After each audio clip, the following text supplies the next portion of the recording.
My wife cheated on me because I lost my job.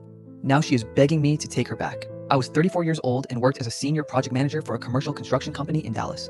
I'd been there for almost 9 years, making around $115,000 a year. My wife, Jessica, and I had a nice house, 2 newer cars, and we never really worried about money. Then one Friday afternoon, my boss called me into his office. The company had lost several major projects and they were downsizing. Within 10 minutes, I was unemployed. I wasn't angry, I was terrified.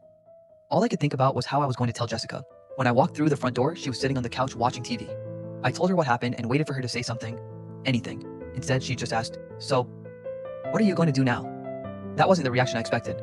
The next morning, I updated my resume and started applying for jobs. I treated it like a full-time job. Every day, I woke up at 6, made coffee, and spent 8 to 10 hours sending applications, networking, and interviewing. But as the weeks turned into months, Jessica became a completely different person. She stopped asking how my interviews went. She stopped eating dinner with me. She started going out almost every weekend with her friends. Whenever I walked into the room, she'd flip her phone over or lock the screen. I kept telling myself I was overthinking it. Until one Friday night, she came home after midnight.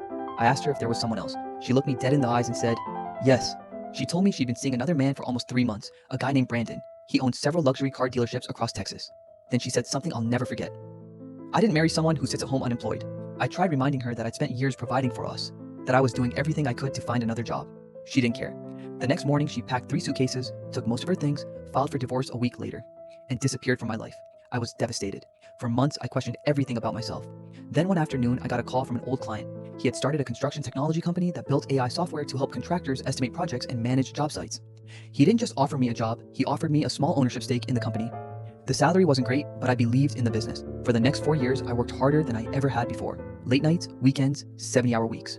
Eventually, our software became one of the fastest growing platforms in the industry.